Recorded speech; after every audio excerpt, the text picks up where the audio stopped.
How to come back to ourselves within what is. This last year has been more chaotic than the past. We're in the midst of a pandemic, of course, and other issues, which have been bringing systemic problems that have plagued our society to the forefront of our thoughts and collective voices. During these times, it's important to remember that life has always been uncertain, though it might feel like that uncertainty right now is in hyperdrive more than ever. What I feel is the best way forward with these is to learn how to come back to ourselves within what is, including the current state of the world, whatever that might be at any given time. So find out more of my thoughts in this edition of the Umami postcard.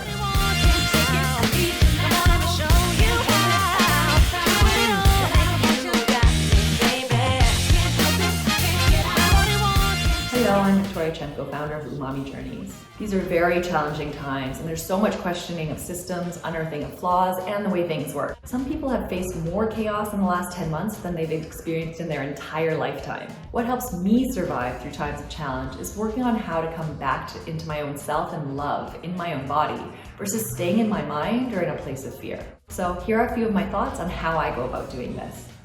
1. Understand what is. With the amount of change and the speed at which we're currently experiencing it, it's fair to need time to actually absorb what's going on. So I educate myself and understand the current atmosphere and avoid the pitfalls of social media rabbit holes as much as possible. We need to pay attention to what's happening around us in order to get a sense of what the current situation is and find our place within it.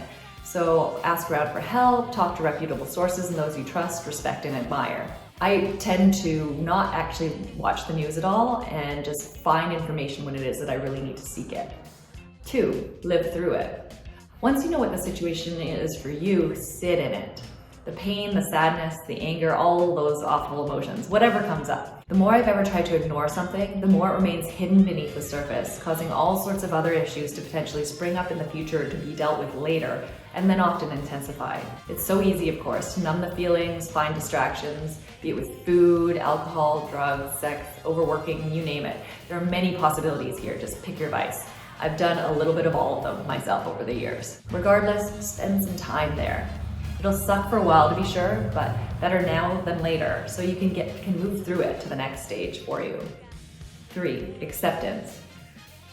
We are where we are, and the more we fight against that, the longer it'll take to accept our current circumstances to move forward. I'm not saying this to suggest that we give up and roll over by any means, but rather to truly understand and accept what's happening in the world, which then provides the ability to make decisions from a solid place versus fight or flight. Once we can accept a given situation, we'll have more space and energy to use that information and determine what to do next. It's one of the last steps of the grieving process as well.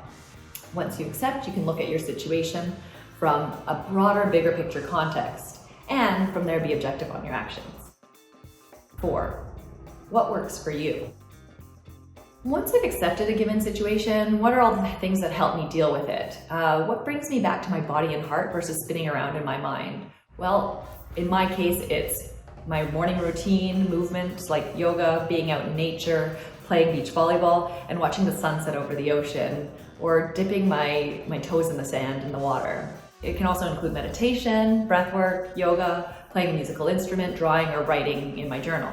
Really, whatever brings you joy and allows you to feel more grounded in yourself. And if you're not sure what activities will help you with this, try a few options out until something resonates. Think of all the creative endeavors or activities that you love and inspire you. What stirred you as a child? Maybe you could start there. 5. Follow your intuition.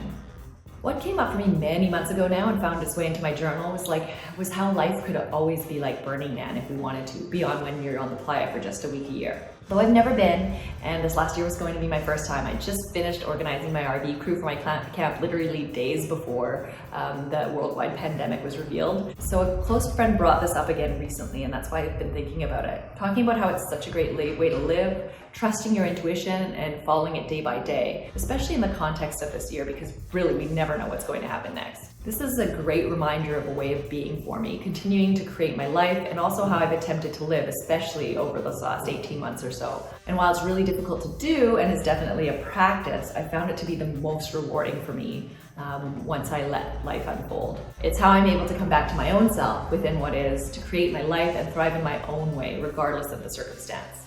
So to summarize, how to come back to ourselves within what is: 1. First, understand what is. 2. Live through it. 3. Acceptance.